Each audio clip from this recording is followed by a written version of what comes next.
잠깐 같이 기도드리겠습니다.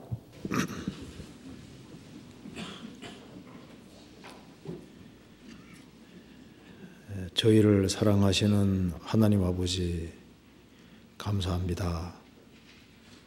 오늘도 저희들을 한자리에 불러 모아주시고 하나님의 말씀을 배울 수 있는 시간 허락해 주신 것을 감사합니다. 이 시간 주 성령께서 우리 가운데 들어 역사해 주시고 하나님의 말씀으로 우리 마음을 일깨워 주옵소서. 하나님 말씀으로 우리 영혼을 환하게 비춰주시고 우리의 행보를 말씀 위에 굳게 세워 주옵소서. 역사의 마지막 시대를 살아가는 저희들에게 주님을 더욱 알 수 있는 지혜를 주시고 또 말씀을 분별할 수 있는 지혜를 허락해 주옵소서. 오늘 이 말씀이 마음속에 새겨질 수 있도록 도와주시옵소서. 그리고 해외에서 선교하는 그 모든 손길 가운데 주님이 일일이 함께해 주시고 주의 역사와 능력을 나타내 주옵소서. 오늘 모든 시종 주 성령께서 두루 역사해 주시고 도와주시기를 간절히 의지하오며 주 예수 그리스도 이름으로 기도하옵나이다. 아멘. 성경 요한계시록 7장 찾으시겠습니다. 요한계시록 7장입니다.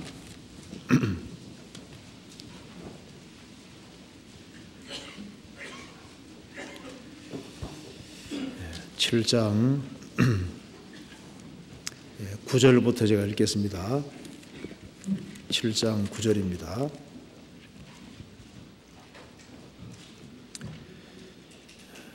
이일 후에 내가 보니 각 나라와 족속과 백성과 방언에서 아무라도 능히 셀 수 없는 큰 무리가 흰옷을 입고 손에 종려 가지를 들고 보호자 앞과 어린 양 앞에 서서 큰 소리로 외쳐 가로되 구원하심이 보호자에 앉으신 우리 하나님과 어린 양에게 있도다 하니 모든 천사가 보호자와 장로들과 내 생물의 주위에 섰다가 보호자 앞에 엎드려 얼굴을 대고 하나님께 경배하여 가로되 아멘. 찬송과 영광과 지혜와 감사와 존귀와 능력과 힘이 우리 하나님께 세세토록 있을지로다. 아멘 하더라.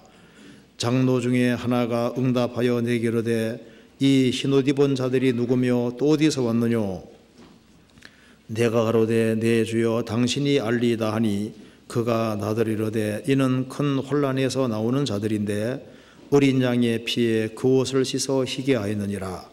그러므로 그들이 하나님의 보좌 앞에 있고 또 그의 성전에서 밤낮 하나님을 섬기매 보좌에 앉으신 이가 그들을 위해 장막을 지시리니 저희가 다시 줄이지도 아니하며 목마르지도 아니하고 해나 아무 뜨거운 기운에 상하지 아니할지니 이는 보좌 가운데 계신 어린 양이 저희 목자가 되사 생명수 샘으로 인도하시고 하나님께서 저희 눈에서 모든 눈물을 씻어 주실 것임이라라. 거기까지입니다. 저번 주에 전도 집회가 이제 끝났기 때문에 오늘 갓 구원 받으신 분들 꽤 있으리라고 생각이 듭니다. 그래서 요한계시록 7장을 중심으로 해서 그리스도인의 과거와 현재와 미래라는 제목으로 조금 말씀을 드려보려고 합니다. 요한계시록 7장 9절부터 17절까지를 자세히 읽어보면은 이 속에 그리스도인들의 과거와 현재와 미래가 정확히 기록이 되어 있습니다. 그래서 계시록 7장 이 말씀을 한번 같이 생각을 해보겠습니다. 여기 요한계시록 7장을 이해하기 위해서 먼저 그 2일 후에라는 말씀을 정확히 이해할 필요가 있습니다. 여기 요한계시록 7장 1절에도 2일 후에라고 되어 있습니다. 2일 후에 7장 1절에도 2일 후에라는 말이 나와 있고 7장 9절에도 2일 후에라는 말이 나와 있습니다. 이것은 자세히 읽어보면은 그 시간 순서를 말하는 것이 아니고 장면 전환인 것을 확실히 알 수 있습니다. 왜냐하면은 요한계시록 6장에 보면은 하나님께서 7인을 떼시는데 6장 1절부터 이제 쭉 기록이 나와 있기를 첫째인, 둘째인, 셋째인, 넷째인, 다섯째인, 여섯째인까지가 6장에 나옵니다. 6장 12절에 잠깐 보시겠습니다.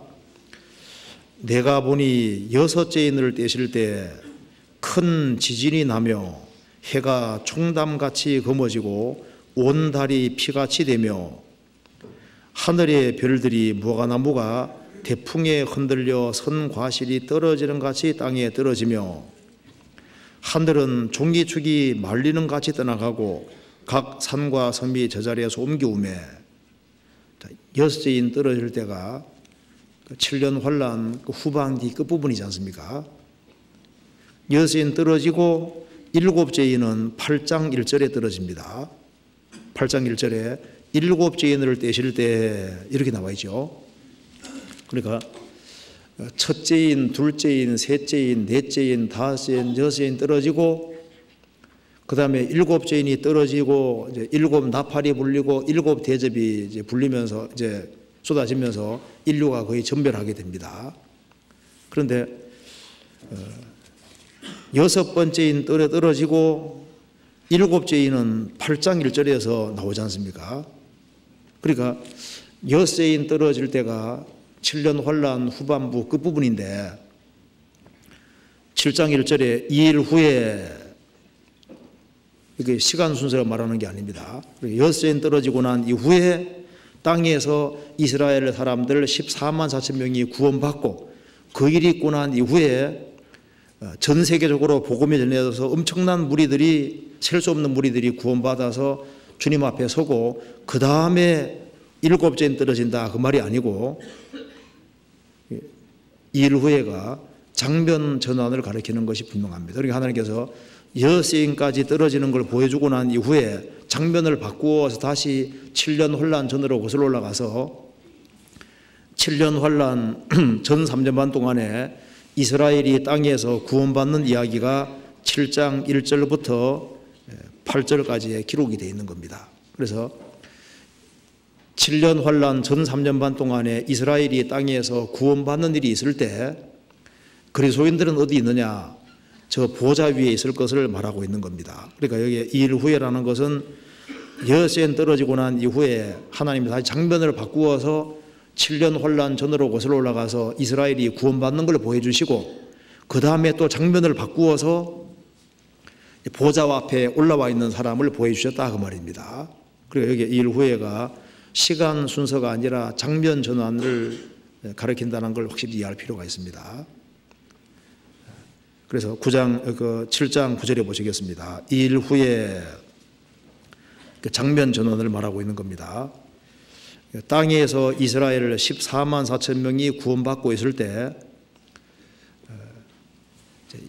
전 세계에 복음이 전해져서 구원받은 사람들은 어디에 가 있느냐? 그 주님 보좌 앞에 있을 것을 말하고 있는 겁니다. 자, 7장 9절 보시겠습니다. 2일 후에 내가 보니 각 나라와 족속과 백성과 방언에서 각 나라와 족속과 백성 방언 전 세계입니다. 전 세계에서 아무라도 능히 셀 수 없는 큰 무리가 흰옷을 입고 손에 종려 가지를 들고 보호자 앞과 어린 양 앞에 서서 땅이 아니라 천상 하나님 보좌 앞에 섰다는 겁니다.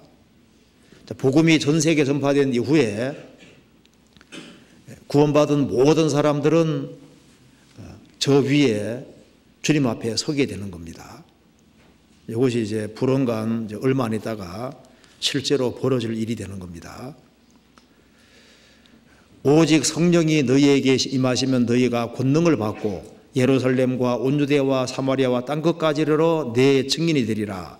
복음이 전 세계 전파돼서 역사 속에서 많은 사람들이 구원을 받았습니다.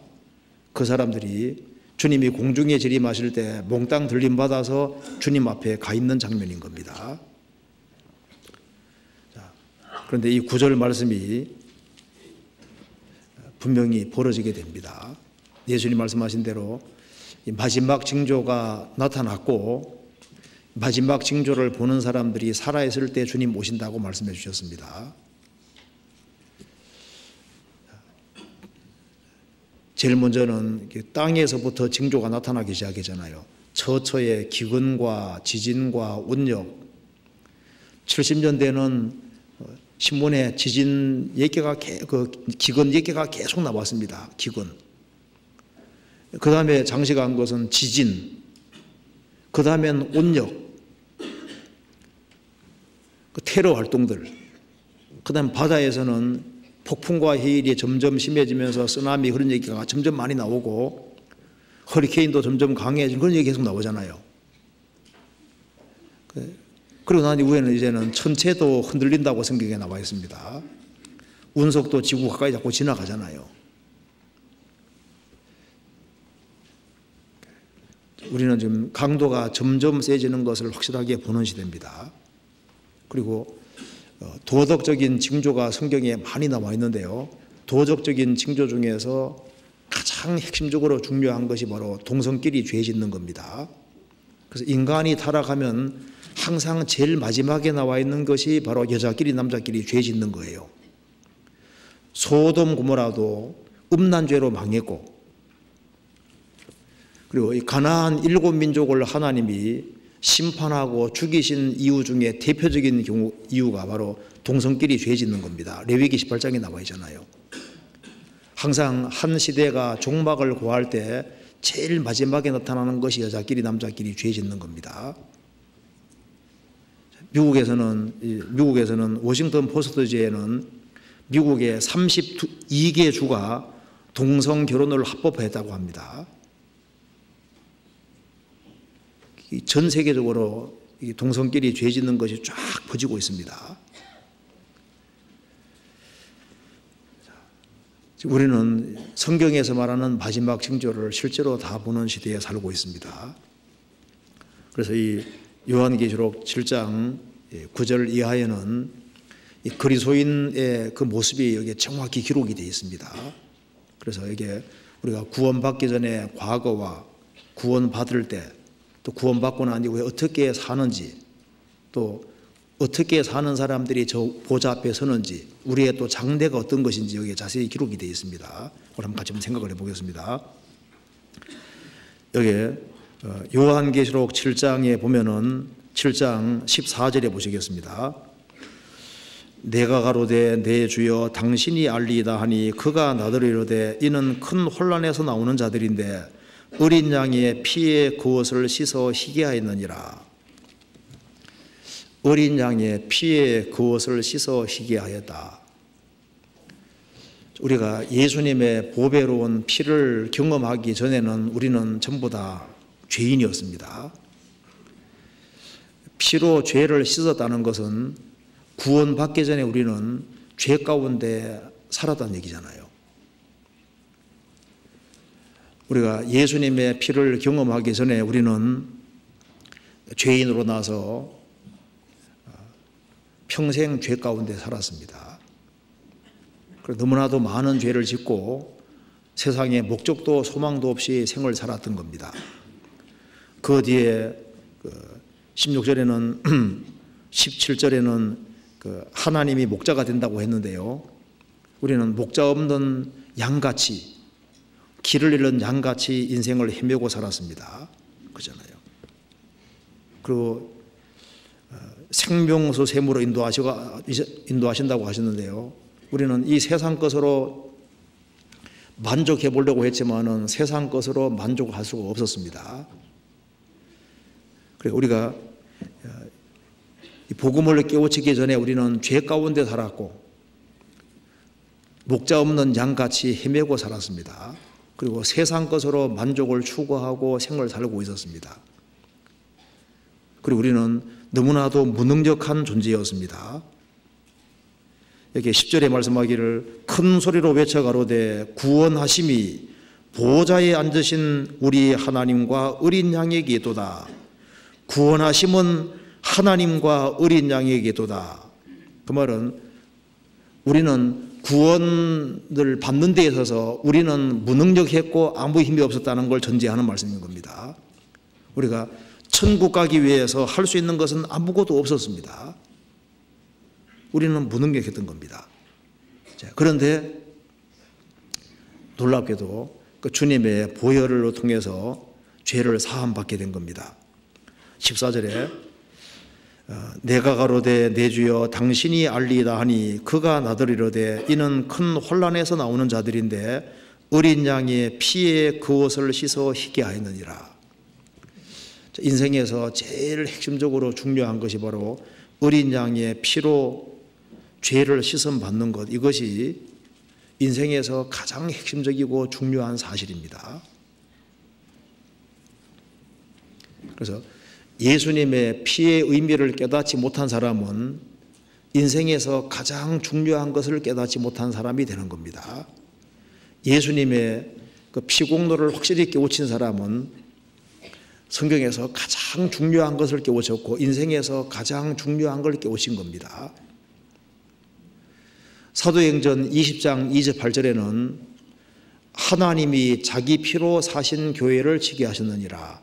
예수님 피를 가리켜서 하나님이 자기 피로 하나님 피라고 했습니다.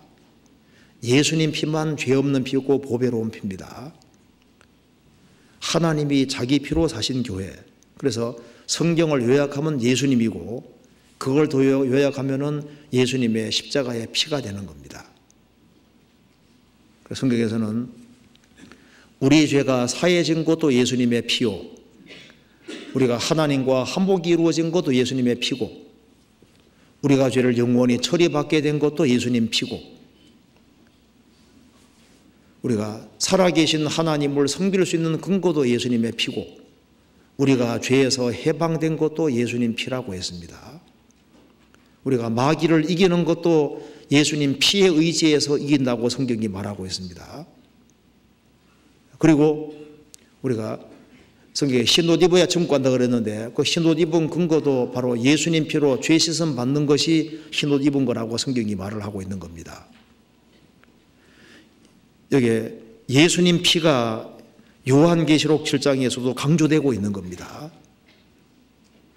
몇 군데 한번 찾아보겠습니다. 자, 에베소서 1장 찾아보시겠습니다. 피에 대한 구절 몇 가지를 보시겠습니다.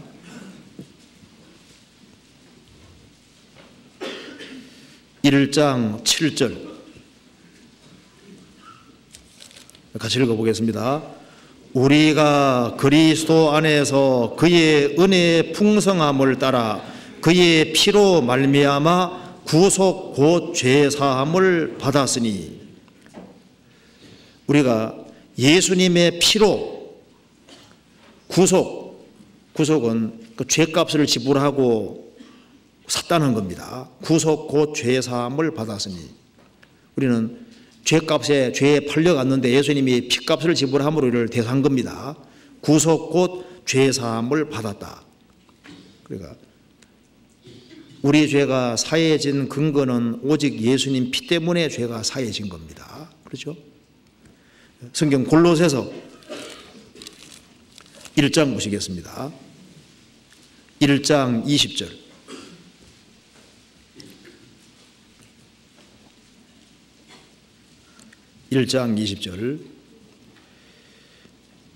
그의 십자가의 피로 화평을 이루사 만물 곧 땅에 있는 것들이나 하늘에 있는 것들을 그로 말미암아 자기와 화목해 되기를 기뻐하심이라. 그의 십자가의 피로 화평을 이루사,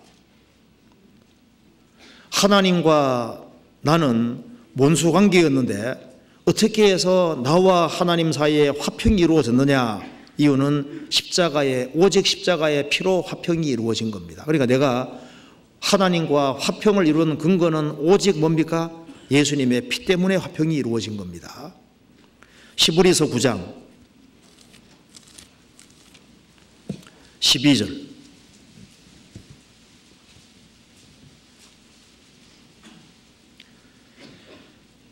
염소와 황소의 피로 염소와 송아지의 피로 아니하고 염소와 송아지의 피로 아니하고, 너무 눈치를 잘 채잖아요. 이거로 깨우친 사람이 너무 많아서. 염소와 송아지의 피로 아니하고 오직 자기 피로 영원한 속죄를 이루사 단번에 성소에 들어가셨느니라. 우리의 과거, 현재, 미래 모든 죄가 사해진 것은 오직 예수님 피 때문입니다. 13절, 14절을 같이 읽어보겠습니다. 염소와 황소의 피와 및 암송아지의 죄로 부정한 자에게 뿌려 그 육체를 정결케 하여 거룩케 하거든 하물며 영원하신 성령으로 말미암아 흠없는 자기를 하나님께 드린 그리스도의 피가 어찌 너희 양심으로 죽은 냉실에서 깨끗하게 하고 살아계신 하나님을 섬기게 못하겠느냐. 구약시대 때는 짐승의 피를 의지해서도 살아계신 하나님을 섬겼습니다. 그리고 암송아지를 죽여서 태우면 죄가 나옵니다. 그 죄를 간직해뒀다가 부정케 된 사람은 암송아지 죄를 물에 타서 뿌려서 그 사람에게 뿌려서 그 사람을 구별시켜서 하나님 섬기게 했습니다. 짐승의 피를 의지해서도 살아계신 하나님을 섬겼다면은 하물며 영원하신 성령으로 말미암아 흠없는 자기를 하나님께 드린 그리스도의 피가 어찌 너희 양심으로 죽은 냉실에서 깨끗하게 하고 살아계신 하나님을 섬기게 못하겠느냐. 하나님은 무한히 거룩하신 분인데 그 무한히 거룩하신 하나님을 누가 섬길 수 있느냐. 예수님 피로 속죄함을 받고 예수님 피로 깨끗하게 하게 된 사람은 예수님 피에 의지해서 살아계신 하나님을 섬긴다. 우리가 하나님을 섬길 수 있는 유일한 근거가 무엇입니까? 예수님 피 때문에 살아계신 하나님을 섬길 수 있는 겁니다. 요한계시록 1장 보시겠습니다.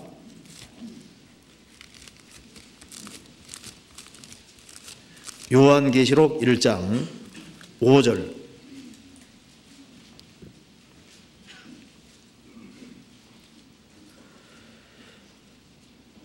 또 충성된 증인으로 죽은 자들 가운데서 먼저 나시고 땅의 임금들의 머리가 되신 예수 그리스도로 말미암아 은혜와 평강이 너희에게 있기를 원하노라. 그 다음 읽겠습니다. 우리를 사랑하사 그의 피로 우리 죄에서 우리를 해방하시고, 우리 죄에서 우리를 해방하신 근거는 무엇입니까? 하나님이 우리를 사랑하사 그의 피로 우리 죄에서 우리를 해방하셨다. 예수님께서, 그 거룩한 주님께서 보배로운 피값을 지불하심으로 우리 죄의 수리를 해방시켜 주셨습니다. 우리가 주님 오시는 그날 천국에 들려가는 유일한 근거는 무엇일까요? 예수님이 피값을 지불하고 나를 샀다는 이유 하나 때문에 우리가 천국 들어가게 되는 겁니다. 우리가 교회 열심히 참여해서 데려가는 거 아니지 않습니까? 계시록 5장 보시겠습니다. 5장 9절, 그리스도인이 주님 앞에 가 있는 장면입니다. 5장 9절 같이 읽겠습니다. 새 노래를 노래하여 가로되 책을 가지시고 그 인봉을 떼기에 합당하시도다. 일찍 죽임을 당하사 각 족속과 방언과 백성과 나라 가운데서 사람들을 피로 사서 하나님께 드리시고. 우리가 천국에 들어가는 유일한 근거는 예수님이 십자가에 죽으심으로 각 족속과 방언과 백성과 나라 가운데서 사람들을 예수님께서 피로 값주고 사셨으니까 주의 것이 됐고 주의 것이기 때문에 주님이 데려가시는 겁니다. 자, 예수님이 도적같이 오신다고 하셨습니다. 도적은 오면 뭘 가져갑니까? 보석 가져가잖아요. 누가 보석입니까? 예수님 피가 발린 사람이 보석인 거예요. 피로 값주고 샀으니까 주의 것이 됐고 주의 것이기 때문에 주님이 데려가시는 거예요. 요한계시록 7장 보시겠습니다. 7장 14절에 내가 가로되 내 주여 당신이 알리이다 하니 그가 나더러 이는 큰 혼란에서 나오는 자들인데 어린 양의 피에 그 옷을 씻어 희게 하였느니라. 흰옷 입은 사람만 주님 앞에 설 수 있습니다. 성경에서는 옷에 대한 얘기가 아주 많잖아요. 첫째, 벌거벗고 서는 사람이 있고, 더러운 옷을 입고 서는 사람이 있고, 양털과 배실로 섞어 짠 걸 입고 서는 사람이 있고, 흰옷 입고 서는 사람이 있다 그 말입니다. 벌거벗고 서는 사람은 어떤 사람일까요? 죄인으로 나서 죄 가운데 살다가 죄 가운데 죽는 사람 가리키는 겁니다. 미국의 어떤 동네에서는 한 사람이 죽으면은 무덤에 묻어놓고 동네 사람들이 삥 둘러서서 덕담하는 동네가 있었습니다. 그 사람이 살아있을 때 잘한 것을 이제 묻어놓고 난 다음에 얘기를 하는 풍습이 있는 마을이 있었습니다. 그런데 그 동네에 아주 유명한 악인 하나가 죽었어요. 그 동네 사람을 그렇게 괴롭히던 사람 하나가 죽었던 겁니다. 그래서 이제 그 사람을 무덤에 묻고 동네 사람이 삥 둘러섰습니다. 그리고 이제 사람들이 아무리 생각해도 이 사람 잘한 것이 없는 거예요. 그래서 한동안 침묵이 흘렀습니다. 한 사람이 무겁게 입을 뗐습니다. 자, 우리가 알다시피 이 사람은 우리 동네에서 유명한 악인이었습니다. 그렇지만 이 사람도 자기 몸이 아플 때는 우리를 덜 괴롭혔습니다. 유일하게 할 얘기가 그밖에 없어요. 자, 오로지 아까운 데 쳐다다가 주님 앞에 서는 사람은 벌거벗고 서는 사람이잖아요. 더러운 옷을 입고 서는 사람은 이사야 64장에 말한 대로 자기 의를 의지해 서는 사람입니다. 자기 행위를 의지하고 자기 공도에 의지해 서는 사람은 더러운 옷을 입고 서는 사람과 같다고 했습니다. 신명기 22장에 양털과 배실로 섞어 짠 걸 입지 말지니라. 양털은 어린 양 대신 예수님 공도 가리키는 것이고 배실은 인간 공도 가리키는 겁니다. 예수님 공도에다가 자기 공도 썩는 사람은 그게 바로 다른 복음이고 그 사람은 저주받는다고 성경에 돼 있어요.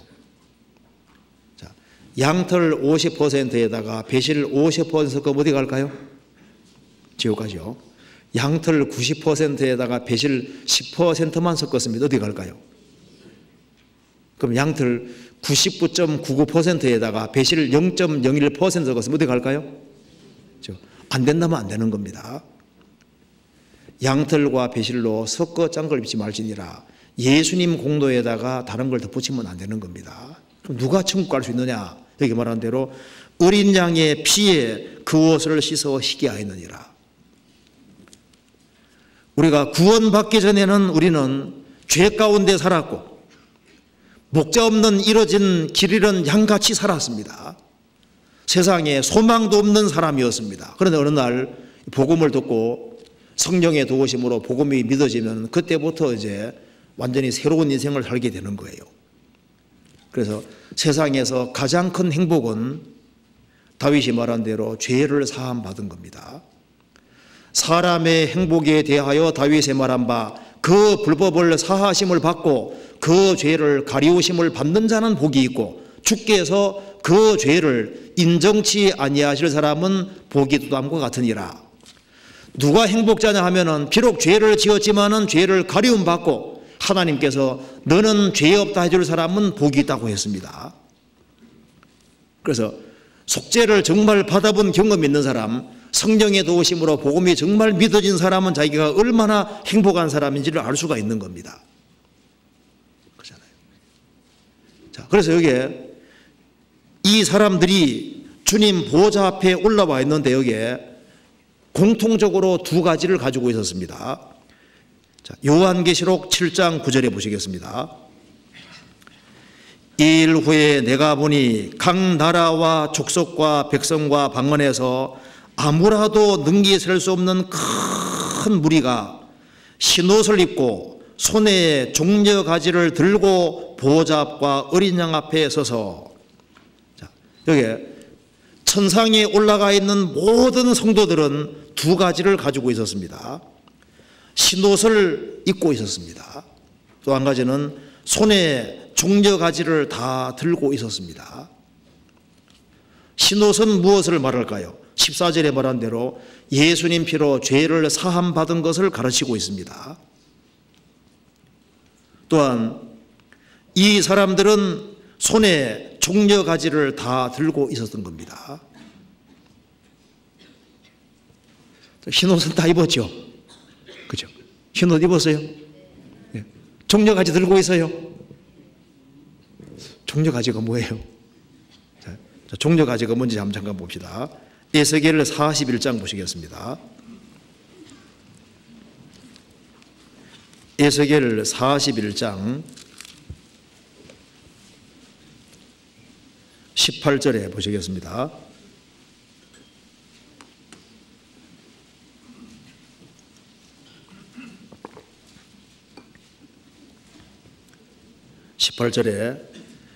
널판에는 그룹들과 종려나무를 새겼는데 두 그룹 사이에 종려나무 하나가 있으며 매 그룹에 두 얼굴이 있으니 하나는 사람의 얼굴이라 이편 종려나무를 향하였고 하나는 어린 사자의 얼굴이라 저편 종려나무를 향하였으며 온 전 사면이 다 그러하며 땅에서부터 문통 위에까지 그룹들과 종려나무들을 새겼으니 성전벽이 다 그러하더라.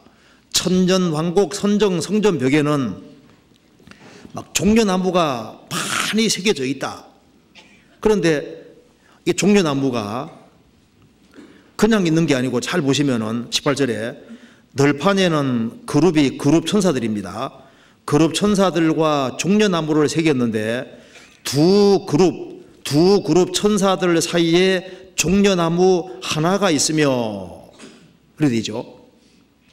그러면 그룹 천사의 모습은 그룹 천사들이 둘이 마주보고 있는데 하나는 어린 사자 얼굴이고 하나는 사람 얼굴인데 두 그룹 천사가 종려나무를 사이에 두고 종려나무를 마주보고 있었다.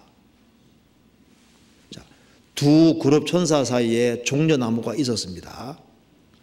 그럼 그룹 천사들 사이에 있는 종려나무는 무엇을 상징하는 것일까요? 물론 예수님을 상징하는 겁니다. 이거 잠깐 조금 찾아봅시다. 비교해 봅시다. 시편 80편입니다. 시편 80편 1절입니다.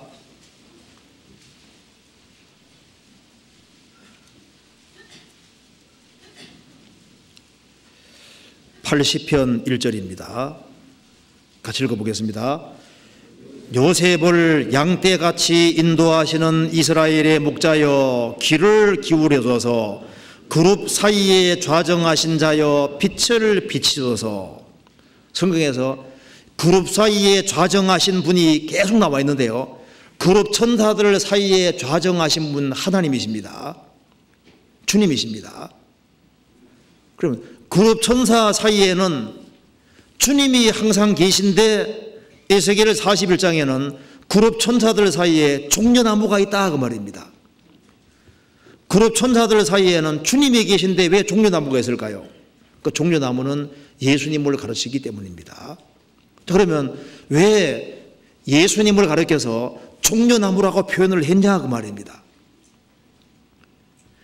종려나무 그 학명에는 페닉스 그 불사조란 말이 들어가 있습니다. 불사조.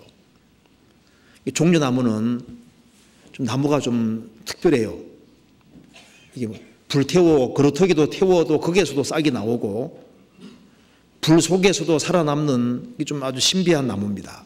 그래서 제가 찾아보니까 종려나무는 산밑에서 한 30m 정도까지 자라고 뿌리는 100m에서 200m까지 뻗어가기 때문에 사막기후에서 가장 잘 살아남는다 그 말입니다.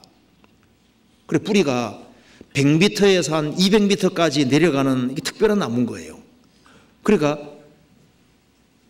가뭄이 아무리 와도 뿌리를 가장 깊이까지 내리니까 그것은 다 나무들이 다 죽는데 종려나무는 살아남는다 그 말입니다. 그러니까 모든 것이 다 죽는 그곳에서 죽음을 이기고 살아나는 나무가 있는데 그것이 종려나무다 그 말입니다. 그래서 이스라엘에게는 종려나무는 항상 뭘 가리키는 겁니까?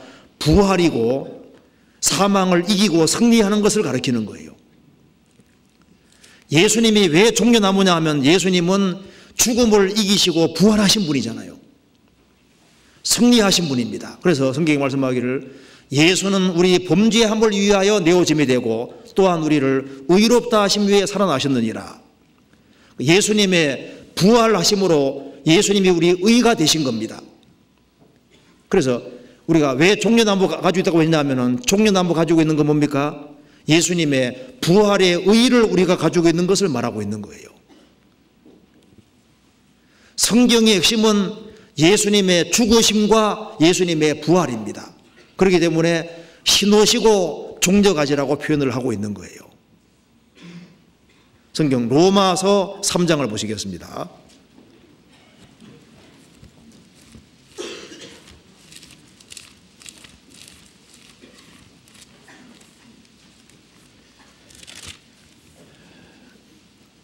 (3장) 23절입니다.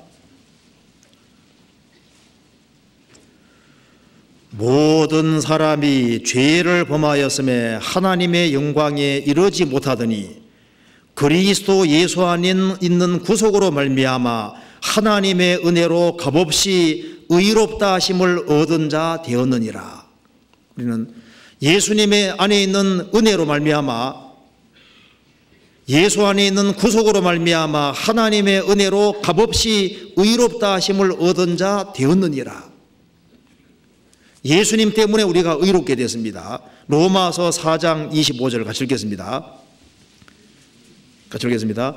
예수는 우리 범죄함을 위하여 내어줌이 되고 또한 우리를 의롭다 하심을 위하여 살아나셨느니라. 예수님의 죽으심으로 속죄가 이루어지고 예수님의 부활로 우리가 의롭게 됐습니다. 그러니까 주님 보좌 앞에 서 있는 모든 사람들은 공통적으로 흰옷을 입고 있고 종려가지를 들고 있었습니다. 그들은 주님의 피로 죄를 사함받고 주님의 부활하심으로 어떻게 된 겁니까? 의롭다 하심을 얻은 걸 가리키는 거예요. 그리고 특별히 종려가지를 손에 들고 있었습니다. 그렇죠? 종려나무는 죽음을 이기는 승리한다는 것을 표현하고 있는 겁니다. 승리했다, 이겼다. 그러니까 이 사람들이 누구냐면 이긴 사람들입니다. 이긴 사람들. 주님의 부활의 생명을 얻은 모든 사람들은 공통적으로 성경에서 이긴 자라고 했습니다. 그러니까 거듭난 사람 이퀄 뭡니까? 이긴 자입니다. 이들이 종려가지 들고 있었잖아요. 이긴 자였습니다. 그래서 예수님이 예루살렘에 입성하실 때 사람들이 종려가지 들고 호산나 호산나 하잖아요. 성경 찾아봅시다. 요한복음 12장. 요한복음 12장 12절.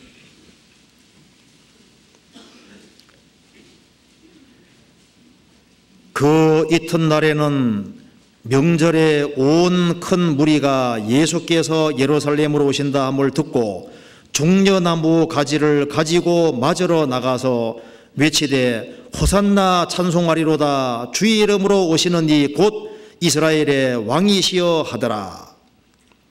예수님이 나귀 타고 입성하실 때 무리들이 종려나무 가지를 가지고 나와서 영접했습니다. 환영했습니다. 그 종려나무는 승리를 가르치고 있는 겁니다.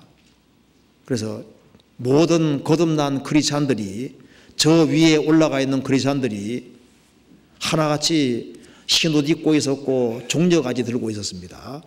그 사람들은 예수님의 죽으심과 부활하심을 의지해서 저 위에 서 있는 사람들이고 그 사람들은 전부 다 이긴 사람들이라는 걸 가르치고 있는 겁니다.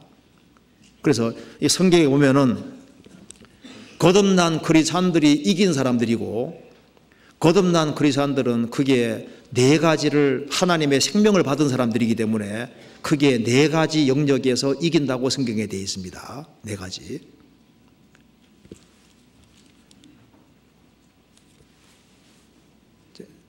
우리가 구원을 받을 때 죄 사함 받는 동시에 성령이 들어오신 겁니다. 한번 따라해 보시겠습니다. 죄 사함을 얻으라. 그리하면 성령을 선물로 받으리니. 죄를 사함 받은 사람 속에 성령이 선물로 와 계십니다. 예수님의 부활의 영입니다. 예수님이 부활의 첫 열매가 되셨고 성령의 처음 익은 열매를 우리가 받았습니다. 그래서 그리스도인 속에는 주님의 생명이 들어와 있는 거예요. 그렇기 때문에 네 가지를 성경에서 이긴다고 말을 하고 있습니다. 하나씩 찾아봅시다. 성경 요한 1서 5장 보시겠습니다. 자, 종려 가지를 가지고 있다는 것은 이긴 사람이라는 얘기인데 우리가 그리스도인들이 무엇을 이기는지 봅시다.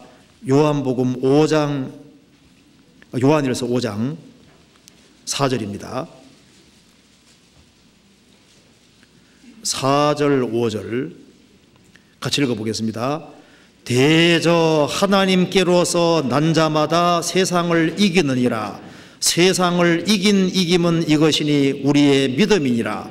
예수께서 하나님의 아들이심을 믿는 자가 아니면 세상을 이기는 자가 누구뇨?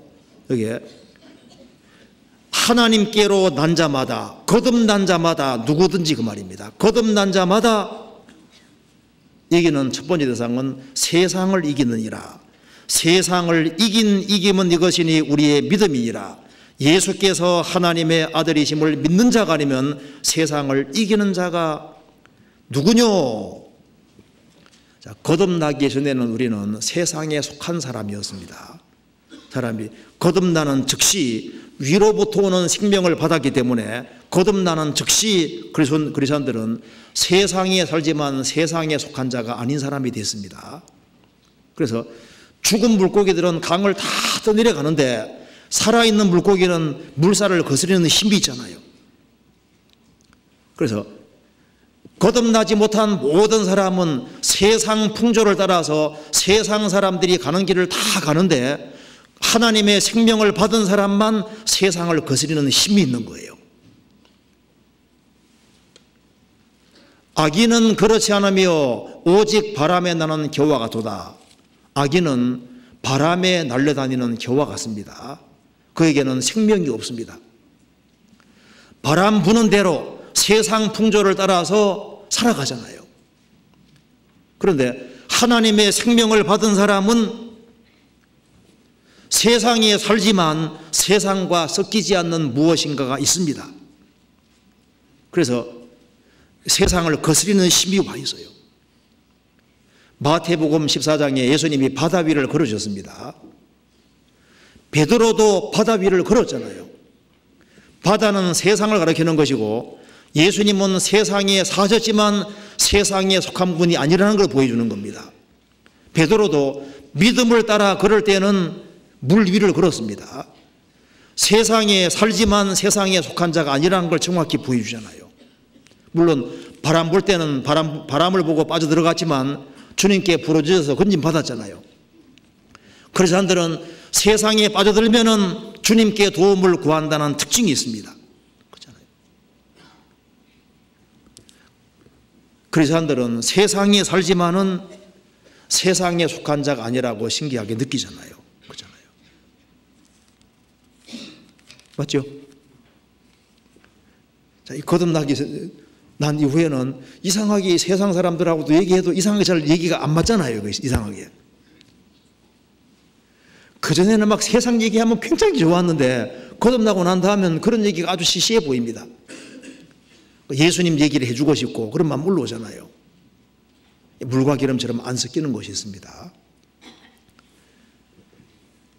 그래서 거듭난 사람마다 세상을 이긴다. 틀림없이 특징이 있습니다. 그렇잖아요. 그리고 또 한 가지는 뭐냐면요. 이 거듭난 사람들은 그 죄를 이긴다는 특징이 있는 거예요. 성경에서 봅니다. 요한 1서 3장입니다. 3장 9절. 3장 9절. 하나님께로서 난 자마다 죄를 짓지 아니하나니 이는 하나님의 씨가 그의 속에 거하며 저도 범죄치 못하는 것은 하나님께로 났음이니라.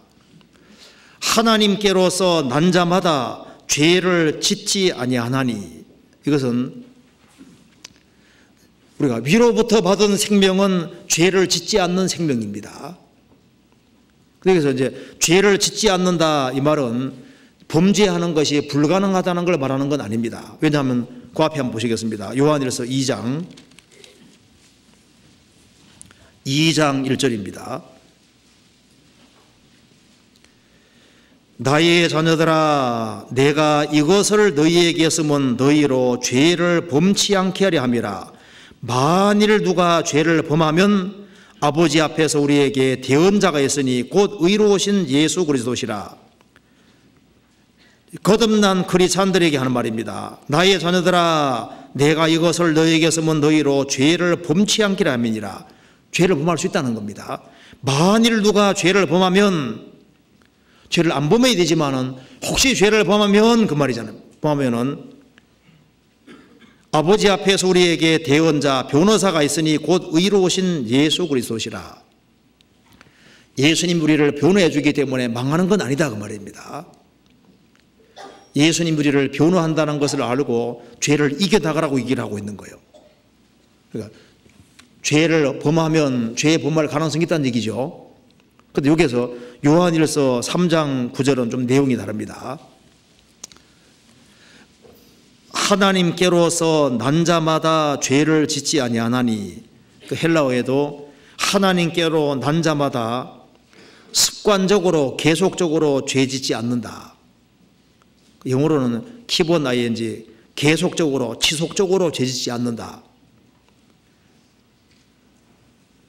거듭난 사람은 죄 짓지 않는 주님의 생명을 받은 사람이기 때문에 혹시 죄를 지을 가능성은 있지만은 죄에 파묻혀 살 수 없다 그 말입니다. 이는 하나님의 씨가 그의 속에 거하며 저도 범죄치 못하는 것은 하나님께로 났음이니라. 그래서 죄 짓고도 아무렇지도 않고 죄를 다반사로 범하고 이제 그래도 아무렇지 않으면은요 그 속에 생명이 없다는 증거인 거예요. 그렇잖아요. 그래서 하나님께로 난 자마다 죄를 짓지 않는다. 거듭난 사람은 죄를 미워하는 것이 있습니다. 넘어질 수는 있지만은 틀림없이 일어나는 힘이 있어요. 그래서 한때는 신앙생활을 하는 것처럼 보였다가 옛날로 돌아가서 훨씬 더 악해지는 사람이 있잖아요. 나중에 보면은 주님이 안 들어와 계셔요. 복음을 깨우친 것처럼 보이지만은 깨우친 것이 아닙니다. 주님이 들어와 계시지 않는 거예요. 여기에 마태복음 12장을 보시겠습니다. 자, 베드로후서 2장을 이해하기 위해서 마태복음 12장을 보시겠습니다. 12장 43절입니다.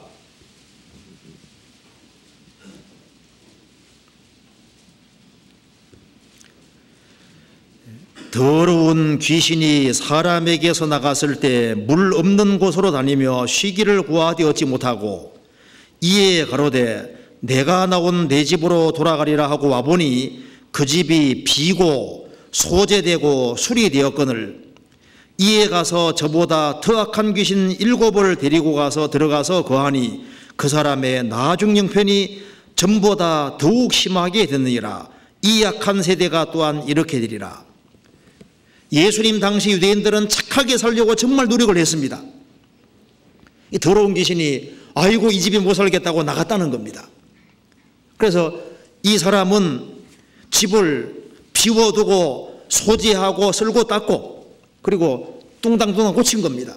집을 열심히 소재하고 쓸고 닦고 수리하고 깨끗하게 하려고 노력했는데 비고 집을 비워뒀습니다. 주인을 영접하지 않고 있는 거예요. 그래서 귀신이 와보니까 여전히 집을 비워둔 겁니다. 그래서 더 악한 귀신 7을 데리고 와서 거하니까 그 전보다 훨씬 더 심하게 됐다. 예수님 당대 사람이 이렇게 되리라. 예수님 당시에 유대 종교가들은 가장 깨끗하게 살라고 했습니다. 그들은 매일매일 율법으로 자신들을 청소하고 열심히 소지하고 잘못된 습관들을 고치기 위해서 수리하고 노리겠습니다. 그러면서 구세주가 오셨는데 예수님을 영접하지 않았잖아요. 결국은 악한 귀신 7이 들어가니까 유대인들이 훨씬 더 악해져서 결국은 예수님을 죽이는 거로 끝이 났잖아요. 사람들이 이제 교회에 나와서 하나님 말씀을 배웁니다. 이제 술도 끊고 담배도 끊으려고 노력하고 자기 생활을 열심히 청소하고 소지하고 수리하고 쓸고 닦는데 여전히 주님을 영접하지 않는 사람이 있습니다. 비워둡니다. 그 사람은 나중에 참고 견디고 견디다가 안 되면요 세상으로 휙 나가서 훨씬 더 악하게 될 수도 있는 거예요. 왜? 주님이 안 들어갈 때 그렇게 되는 겁니다. 주님이 영접되지 않았을 때. 성경 베드로후서 보시겠습니다. 2장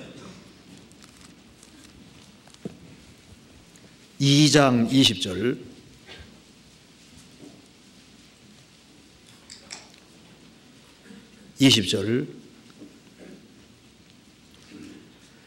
만일 저희가 우리 주 되신 구주 예수 그리스도를 알므로 세상의 더러움을 피한 후에 다시 그 중에 얽매이고 지면 그 나중 형편이 처음보다 더 심하리니 의의 도를 안 후에 받은 거룩한 명령을 저버리는 것보다 알지 못하는 것이 도리어 저희에게 나으니라. 참 속담에 이르기를 개가 그 토하였던 것에 돌아가고 돼지가 씻었다가 더러운 구덩이에 도로 누웠다는 말이 저희에게 응하였도다. 저희가 구원 안 받은 사람입니다. 저희가 우리 주 되신 구주 예수 그리스도를 알았습니다. 예수님을 본받기를 원했습니다.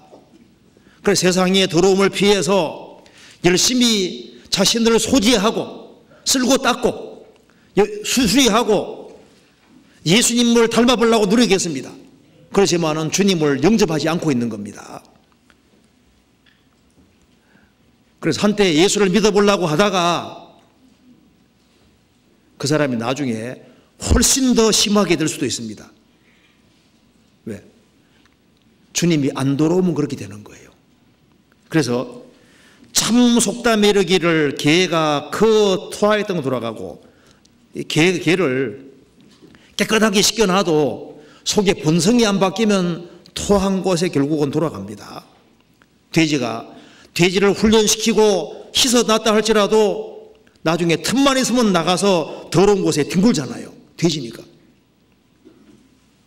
그처럼 우리 영혼 속에 주님이 들어오지 아니한 사람은 결국은 옛날로 돌아가게 되지만은 확실히 속죄를 받고 성령이 속에 들어온 사람, 그 사람은 더러운 것을 밟을 수는 있지만은 돌이키는 힘이 있습니다. 넘어질 수 있지만은 일어나는 힘이 있는 거예요. 거듭난 사람은 죄와 싸워서 이기도록 되어 있는 겁니다. 넘어지지만은 또 일어나는 힘이 있고 돌이킬 힘이 있어요. 어떤 술 주정뱅이가 있었는데요. 목동이 혹은 농부가 술주정뱅이 있는데 농부가 철길에 누워있는 사람을 그 사람 살리려고 대신 죽은 사건이 정말 있었다면은 그게 정말 사실이라면은 이 술 취한 사람은 술꾼은 술 안 먹으려고 할 겁니다. 예수님이 자기 죄 때문에 죽었다는 걸 참으로 마음으로 받아들인 사람, 성령께서 그것을 믿어지게 한 사람은 그 사람이 죄를 지을 가능성은 있지만은 일어나는 힘이 분명히 있는 거예요. 그래서 하나님께로 난 자마다 죄를 짓지 않는다. 죄 때문에 예수님이 죽으셨기 때문에 죄에서 구별되는 힘이 있고 비록 죄악의 나를 잠깐 이길 수 있지만은 일어나는 힘이 또 있는 겁니다. 그러니까 먼저 생명 얻는 게 참 중요한 거예요. 또한 성경에 말씀하기를 거듭난 그리스도인들은 마귀를 이긴다고 성경에 말하고 있잖아요. 성경에서 봅시다. 요한일서 2장 14절입니다.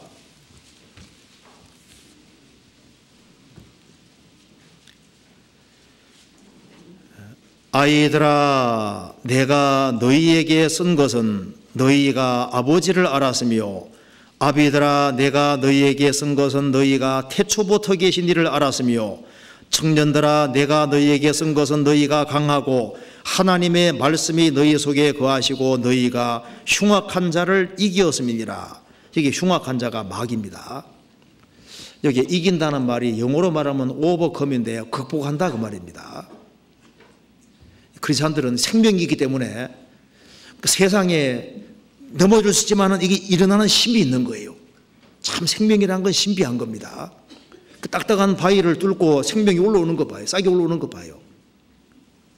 크리스찬들은 세상에 들어가고 세상 사람하고 들어가서 이상하게 삐지고 나오는 힘이 있는 거예요. 여기에 크리스찬이 점점 강해지면 흉악한 자 마귀를 이긴다고 했습니다. 구원받지 아니한 모든 사람은 어디 아래 있습니까? 사탄의 권세 아래 있잖아요. 거듭난 사람은 사탄의 권세를 벗어났습니다. 그래서 마귀를 이길 수 있는 유일한 존재는 크리스찬밖에 없는 거예요. 아론의 쌍난 지팡이가, 모세 지팡이가 에집트 술사들의 뱀을 다 잡아먹었잖아요. 주님의 십자가가, 모세 지팡이는 십자가 그림자입니다. 주님의 십자가가 사탄의 권세를 이길 것을 보여주는 거잖아요. 이 사탄을 이길 수 있는 유일한 사람들이 크리스찬인 거예요. 다윗도 사자와 싸워 이겼고 삼손도 사자와 싸워 이겼습니다. 성경에서 사자를 보통 마귀로 비유하는 경우도 많습니다. 누가 마귀를 이길까요? 하나님의 생명을 얻은 크리스찬들만 마귀를 이길 수 있는 거예요. 흉악한 자를 이기었음이니라. 크리스찬들이 마귀를 이기는 겁니다. 이 마귀가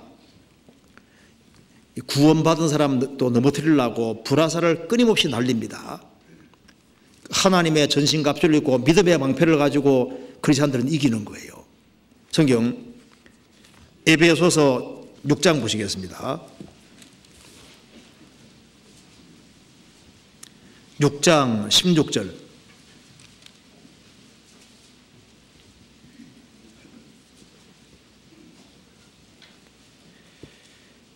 16절. 모든 것 위에 믿음의 방패를 가지고 이로써 능히 악한 자의 모든 화전을 소멸하고.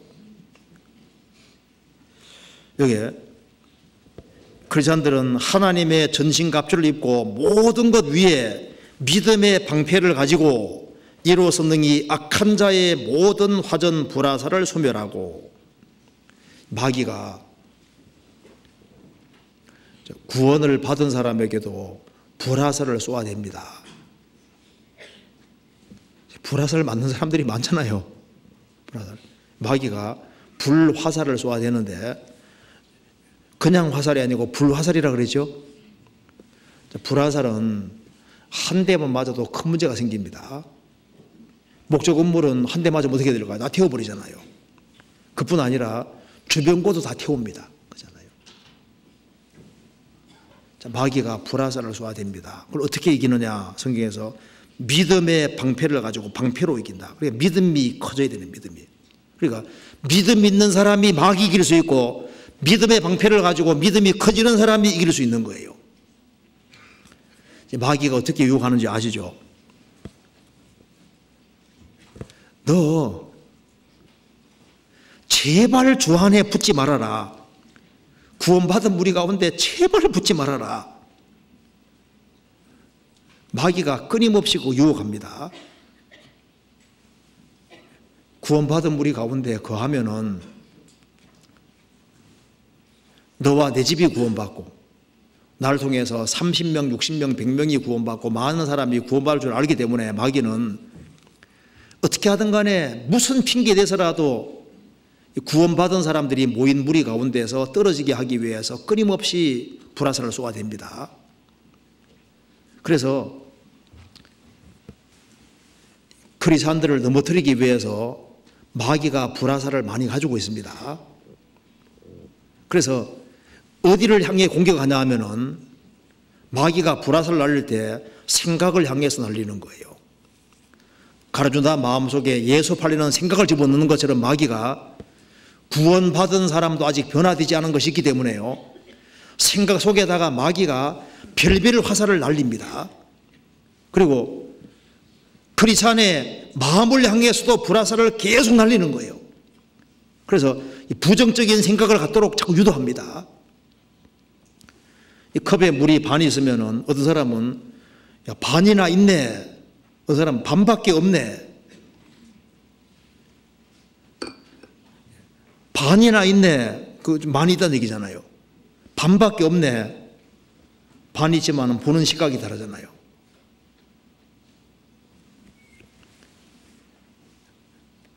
우리가요, 마귀의 공격을 조심해야 됩니다. 마귀가 가까이 있습니다. 그 생각에다가 집중 공격을 해서 이 거듭난 그리스도인들이 모이는 무리 가운데 거하면은 영광스럽게 된다는 것을 마귀가 알기 때문에 아주 집중 공격해서 크리스찬들이 모이는 무리 가운데 연결되지 못하게 막습니다. 우리는 마귀가 하는 거 반대로 하면 돼요. 마귀가 또 이렇게 얘기했을 겁니다. 오늘 또 여기에 수요일 날 못 나오게 하려고 마귀가 공격을 많이 했을 거예요. 야, 오늘 직장 피곤하잖아. 오늘 집에 가서 그냥 쉬어. 마귀는 크리스찬들이 자주 모이는 것을 엄청 금매합니다. 그래서 무슨 핑계를 대서라도 크리스찬들이 자주 모이는 것을 막으려고 하는 거예요. 성경에서는 모이기를 피하는 어떤 사람들의 습관과 같이 하지 말고 오직 그날이 가까움을 볼수록 더욱 그리하자. 모이기를 더욱 힘쓰자. 주님의 재림이 다가올수록 신앙이 식기가 쉽습니다. 그렇기 때문에 모이기를 더욱 힘쓰자고 주님은 말씀하시는데 마귀는 가능하면 주일만 나가. 뭐 수요일까지 나올 필요 없어. 꼭 구역 모임 꼭 갈 필요가 뭐가 있어. 여러 가지 핑계 대서 모임 나오는 것을 등한히 하게끔 만들려고 노력합니다. 그리고 크리스찬이 아주 충성을 다하면요, 마귀가 뭐라고 속입니까? 야, 너 너무 충성하지 마라. 너 적당히 살아. 좀 대충 살아. 좀 일정한 거리 두고 살아. 주님 뭐라 말씀하십니까? 내가 죽도록 충성하라. 그리하면 생명의 면류관을 내게 주리라. 너 그동안 열심히 살았으니까 됐어. 이제는 좀 푹 쉬고 이제는 좀 적당하게 살아. 이 마귀가 배후에 가까이 있습니다. 공격한다니까요. 크리스찬들이 아주 부지런히 살아가면요, 너무 부지런히 살아가는 걸 비방하잖아요. 성경에서 뭐라 했습니까? 부지런하여 게으르지 말고 열심을 품고 주를 섬기라고 말씀했습니다. 마귀는 크리스찬이요, 교회를 중요하게 생각하는 걸 원치 않습니다. 야, 너 왜 교회를 그렇게 중요하게 생각하냐? 너 교회 안에 질서 안에 순종할 필요가 뭐가 있냐? 너 왜 그래 교회에 얽매여 있냐? 근데 그게 모르고 하는 소리입니다. 구약 시대 때는 이스라엘을 통해서 하나님 역사를 꾸며 가셨잖아요. 신약 시대는 교회를 통해서 하나님 역사를 이루어 가십니다. 에베소서 4장에는 교회에는 질서가 있어요. 하나님이 세우신 교회가 있고 하나님의 교회 안에는 질서라는 것이 있습니다. 하나님이 교회 중에 며칠을 세우셨다. 하나님이 세우신 일꾼들을 통해서 일을 한다는 것이 사실입니다. 성경이 그렇게 말을 하고 있잖아요.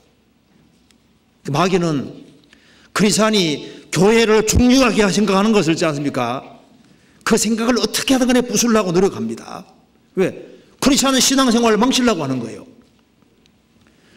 교회가 잘 돼야지 자녀가 잘 될 수 있고, 교회가 잘 돼야지 우리 가정이 구원받고, 교회가 잘 돼야지 주변 사람들이 많이 구원받을 수 있잖아요. 그러잖아요. 마귀는요, 야, 뭐니 해도 뭐니가 최고야. 돈이 최고야. 돈부터 먼저 벌어. 주님 뭐라 했습니까? 너희는 먼저 그의 나라와 그의 의를 구하라. 마귀는요, 자꾸 자꾸 성경 가지고 반대로 한다니까요. 술 한 잔은 괜찮은 거야. 담배 한 가지는 괜찮은 거야. 죄 조금은 괜찮아. 조금은 괜찮아. 주님께서는 포도원 허는 학원적으로 잡으라고요. 잡으라고. 우리가 신앙생활을 잘하려고 하면 막 비방이 있을 수도 있습니다.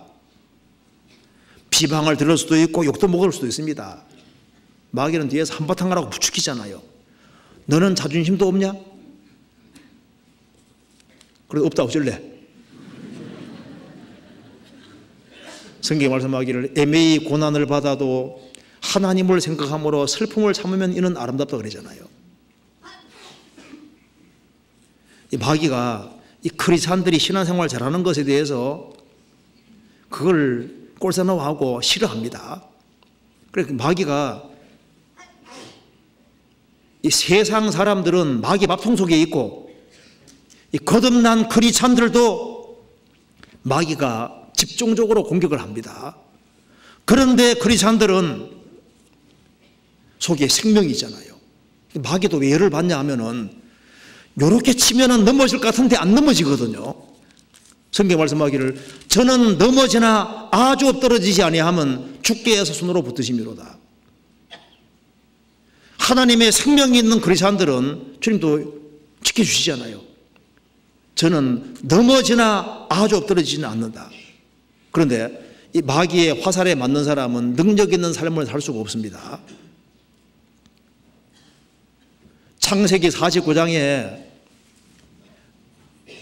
요셉은 화살을 많이 받았다고 되어 있습니다. 요셉은 10명의 형들의 엄청난 미움을 받았습니다. 그리고 에집트에서도 많은 화살을 받았습니다. 그럼에도 불구하고 그는 힘있게 살 수 있었던 이유는 그는 믿음의 방패 가지고 다 막아냈잖아요. 자, 그리고 그리스도인들은 마귀 이길 수 있는 유일한 존재인 거예요. 마귀가 넘어뜨리고자 해도 그 사람이 믿음 가지고 사는 한에는 마귀가 어떻게 할 수 없는 겁니다. 믿음의 방패를 가지고. 그러잖아요. 그리고 또 성경에 말씀하기를 그리스도인들은 무엇을 이긴다고 했냐면 환경을 이기는 힘이 있습니다. 로마서 8장 보시겠습니다.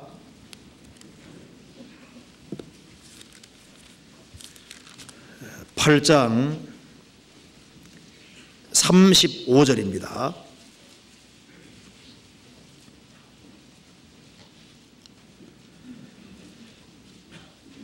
누가 우리를 그리스도의 사랑에서 끊으리요?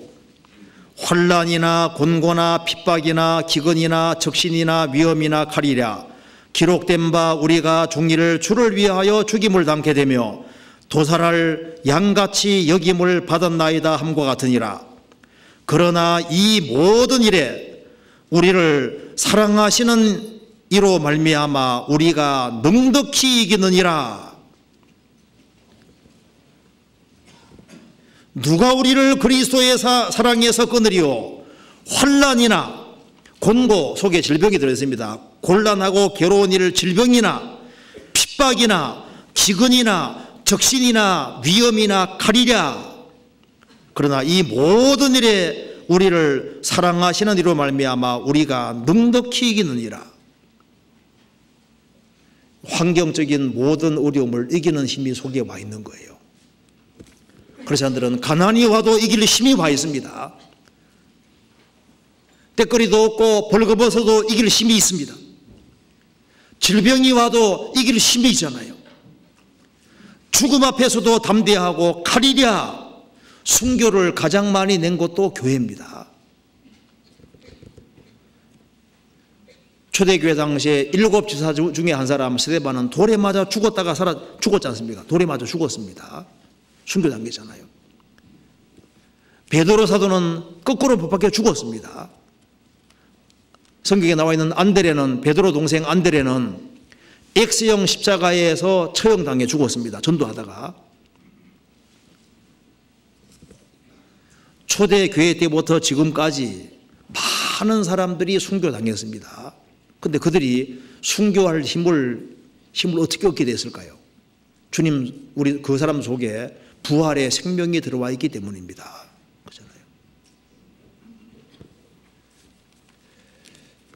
그리스도인들은 세상 사람하고 다릅니다. 그들은 흰옷을 입고 종려가지를 들고 있는 사람들입니다.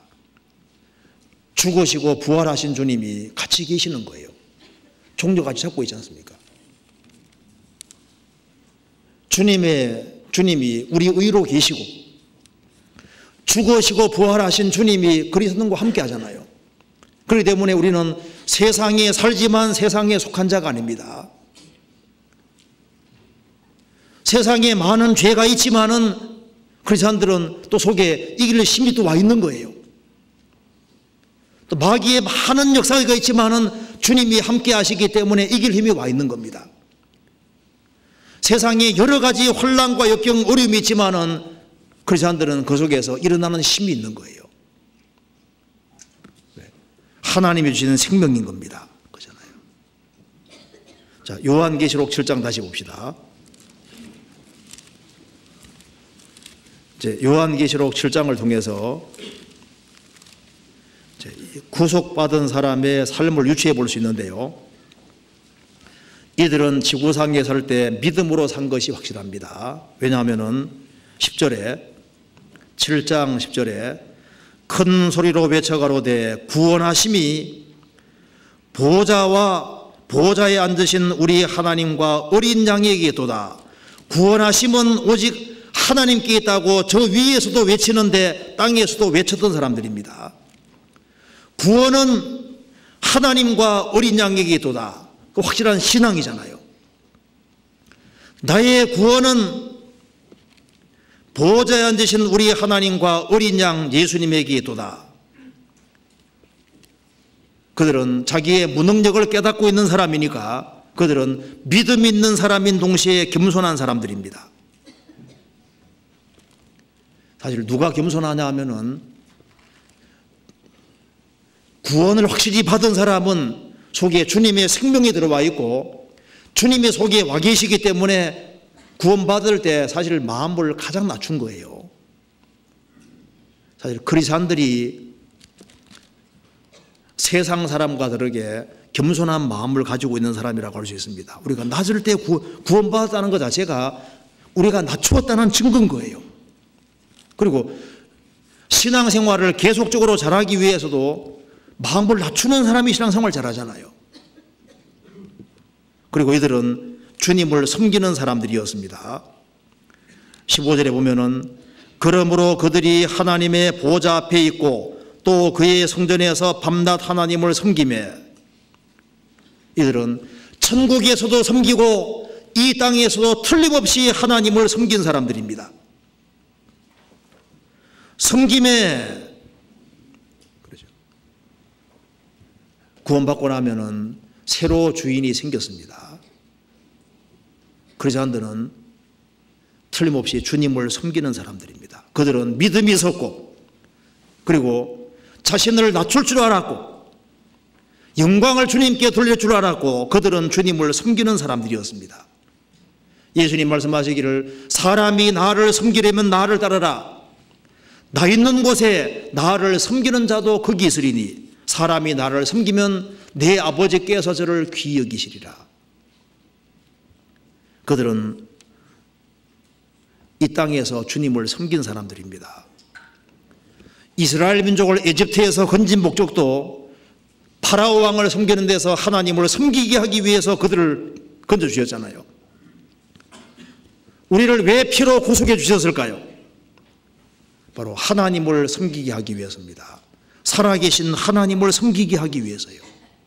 그리고 이들은 이 세상에서 많은 혼란을 겪은 사람들입니다. 여기에 요한계시록 7장 이 말씀을 이해하기 위해서 이사야 49장을 이해할 필요가 있습니다. 이사야 49장 펴봅시다. 이사야 49장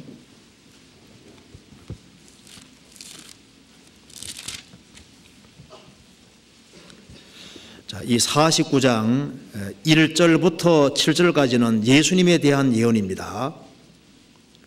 49장 1절부터 7절까지는 예수님에 대한 예언이고, 그리고 예수님으로 말미암아 이루어질 일이 8절 이하에 나와 있습니다. 제가 한번 몇 군데 읽어보겠습니다. 8절에 여호와께서 또 가라사대 은혜의 때에 내가 내게 응답하였고 구원의 날에 너를 도와도다. 예수님으로 말미암아 은혜 시대가 오게 됐습니다. 그래서 은혜의 때에 내가 내게 응답하였고 구원의 날에 내가 너를 도와도다. 요거 잠깐 적고 찾아봅시다. 고린도후서 6장 요 구절이 인용되어 있습니다.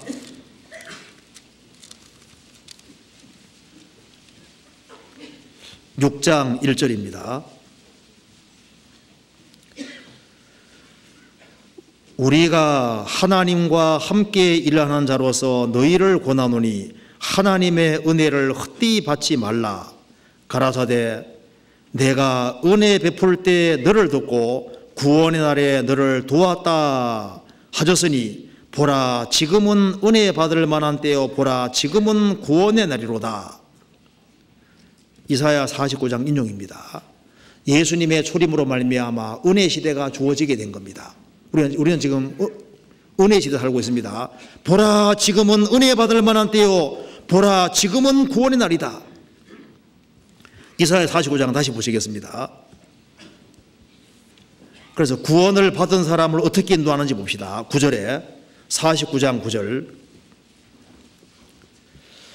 내가 잡혀있는 자에게 이르기를 나오라 하며 흑암에 있는 자에게 나타나라 하리라. 그들이 길에서 먹겠고 모든 자산에도 그들의 풀밭이 있을 것인즉 그들이 줄이거나 목마르지 아니할 것이며 더위와 볕이 그들을 상하지 아니하리니 이는 그들을 긍휼히 여기시는 자가 여기는 자가 그들을 이끌 때 샘물 근으로 인도할 것임이니라. 내가 잡혀있는 자에게 이르기를 나오라. 죄에게 잡혀있는 사람 사단에게 잡혀있는 자에게 이르기를 나오라 하며 흑암에 있는 자들에게 나타나라 하리라. 우리는 흑암이 있었고 죄와 사망과 사탄에게 잡혀 있었는데 주님께서 나오라 나왔잖아요. 이스라엘은 에집트 파라오 왕 압제 아래에 있었는데 주님이 나오라 하니까 이스라엘 민족이 출애굽을 한 것처럼 은혜 시대 때 예수님으로 말미암아 우리는 건짐받는 사람이 된 겁니다. 나오라.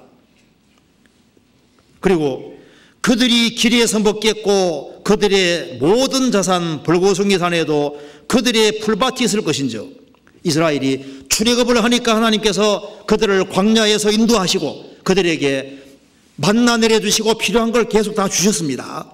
그죠? 그것처럼 신약시대 크리스찬들을 하나님이 세상에서 불러내어서 이 자산 벌거숭이 산 같은 이 험악한 세상을 통과하게 하실 때 우리를 양떼같이 인도하시면서 하나님께서 인생길에서 먹이시고 그들의 풀밭이 있다. 주님이 인도해 가시잖아요. 그리고 이제 10절에 그들이 줄이거나 목마르지 아니할 것이며 더위와 볕이 그들을 상하지 아니하리니 이는 그들을 긍휼히 여기는 자가 그들을 이끌 때 샘물 근원으로 인도할 것임이니라. 이스라엘을 에집트에서 건져내서 광야 생활하는 중에 거기에는 줄이고 목마르고 더위와 햇볕 때문에 고통을 받았잖아요. 그렇지만 하나님이 낮에는 푸른 기둥 밤에는 불기둥으로 인도해 가시면서 기어코 가나안 땅까지 이끌어 드렸습니다. 그걸 예를 들면서 이 구절이 요한계시록에 인용되어 있는 겁니다. 자, 요한계시록 봅시다. 7장에 7장 13절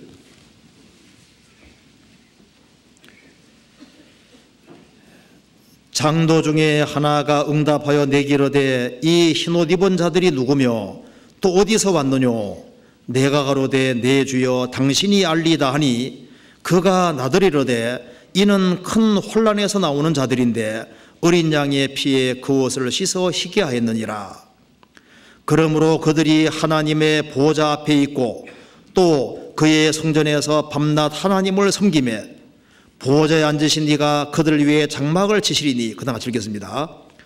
저희가 다시 줄이지도 아니하며 목마르지도 아니하고 해나 아무 뜨거운 기운에 상하지 아니할지니 이는 보좌 가운데 계신 어린 양이 저희 목자가 되사 생명수 샘으로 인도하시고 하나님께서 저희 눈에서 모든 눈물을 씻어주실 것임이라.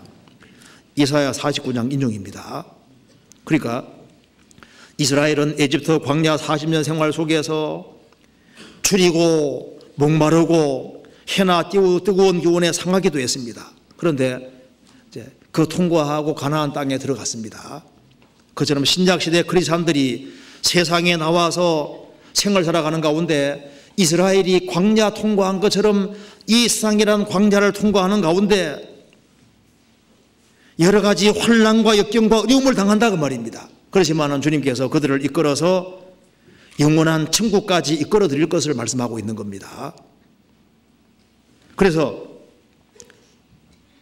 이들은 큰 환난에서 나오는 자들이다.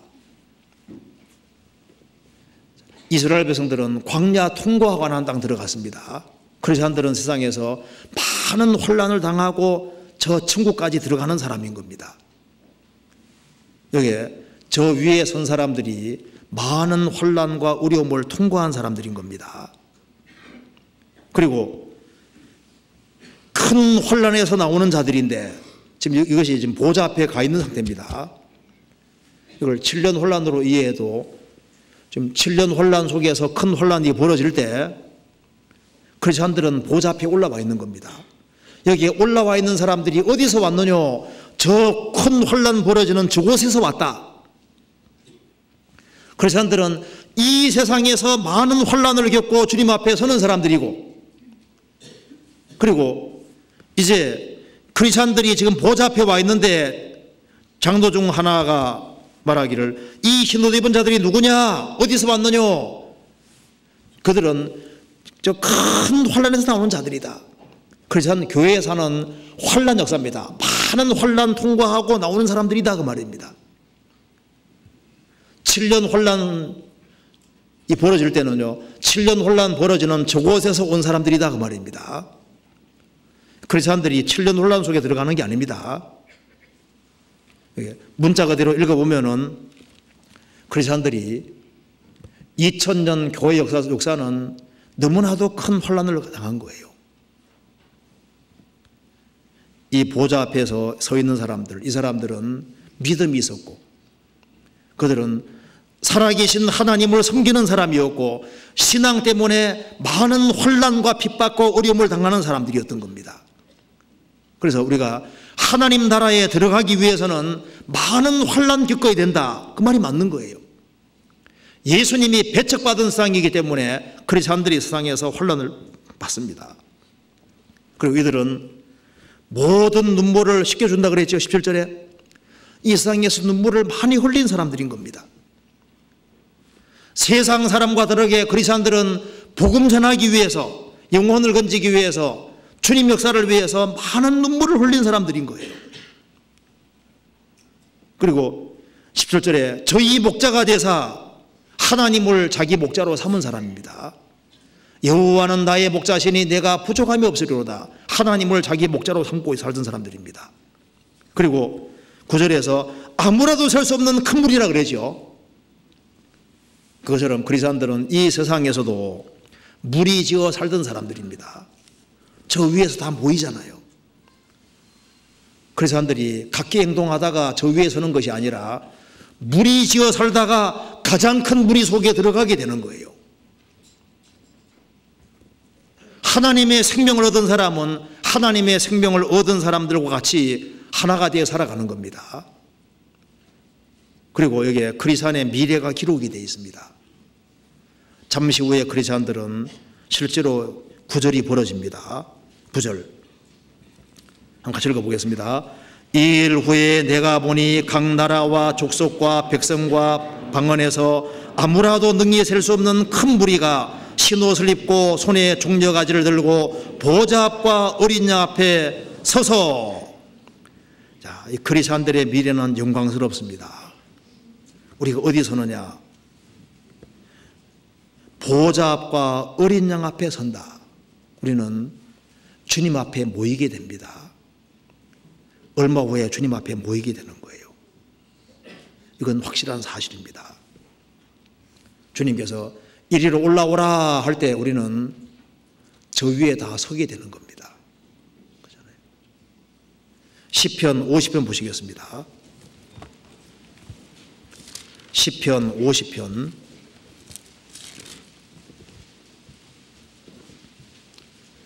5절.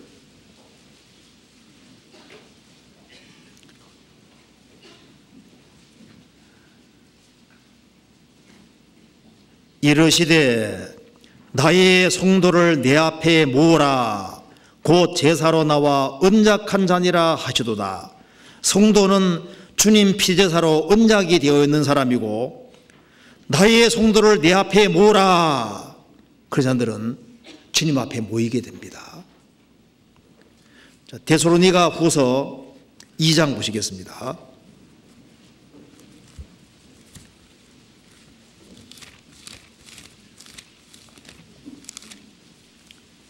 2장 1절 같이 읽어보겠습니다. 형제들아, 우리가 너희에게 구하는 것은 우리 주 예수 그리스도의 강림하심과 우리가 그 앞에 모임에 관하여. 주님이 강림하실 때 우리는 주님 앞에 모입니다. 진짜잖아요. 자, 주님 앞에 모이면 어떻게 될까요? 우리가 우리를 구원하신 주님을 얼굴과 얼굴을 실제로 대해서 보게 됩니다. 우리를 구원하신 주님을 이제 영원히 뵙게 되는 거예요. 그렇잖아요. 우리가 주님 앞에 들려 올라가서 주님 보좌 앞에 서는 그날 우리의 모든 희생과 수고는 다 끝나고 영원한 안식의 세계 속에 들어가게 되는 겁니다. 그리고 우리가 주님 보좌 앞에 서게 될 때 주님께서 우리를 어디로 이끈다고 되어 있습니까? 요한계시록 9장 다시 봅시다.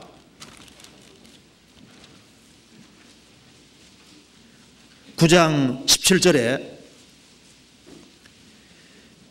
이는 보좌 가운데 계신 어린 양이 저희 목자가 되사 생명수 샘으로 인도하시고, 우리는 생명수 샘을 인도하셔서 생명수를 마시는데, 요한계시록 22장에 말한 대로 생명수를 값없이 영원토록 계속 마시게 되는 거예요.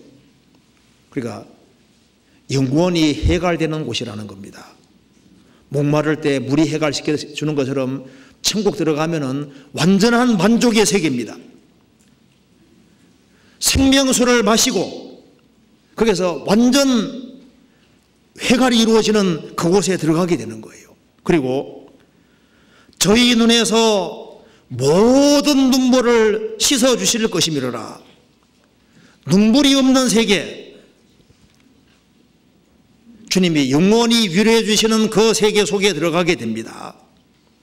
그리고 그 세계 속에 들어갈 때 10절에 보면은 큰 소리로 외쳐가로되 구원하심이 보좌에 앉으신 우리 하나님과 어린 양에게 또다. 주님께 큰 소리로 외치고 찬송한다고 성경에 나와 있잖아요. 그래서 여기에 저도 이게 찬송 천국 가면은 주로 뭐 하냐 보니까 찬송을 많이 하더라고요. 찬송을. 그래서 이거 찬송을 좀 많이 배워야 되겠다 생각이 많이 듭니다. 그 멘델스존이 음악가, 그 사람 한 얘기 중에 한번 읽어드리면요, 음악은 귀하고 높은 예술이다. 다른 예술과 학문은 모두 우리와 함께 사라진다. 천국 가면 법률가들도 없을 것이다. 왜? 재판이 없기 때문이다. 의사도 없을 것이다. 환자가 없으니까. 그러나 신학자, 음악가는 지상에서 배운 것을 천상에서도 그대로 사용하게 될 것이다. 그 천국까지 가는 건 하나님 말씀 배우는 것은 저 위에도 계속 될 거고, 찬송하는 건 계속 될 거니까 이 세상에서 하는 것을 가지고 가는 것이 아무것도 없는데 찬송은 가지고 올라가니까 찬송이 참 중요한 거다고 얘기를 하는데 제가 그 책을 읽어보니까요. 이게 찬송을 많이 배워야 되겠더라고요. 갑자기 찬양대 들어가고 싶은 거죠. 찬양대. 그리고 여기에는 7장 9절에 각 나라와 족속과 백성과 방언에서 아무라도 능히 설 수 없는 큰 무리라고 했잖아요. 그러니까 어마어마한 무리가 서게 되는데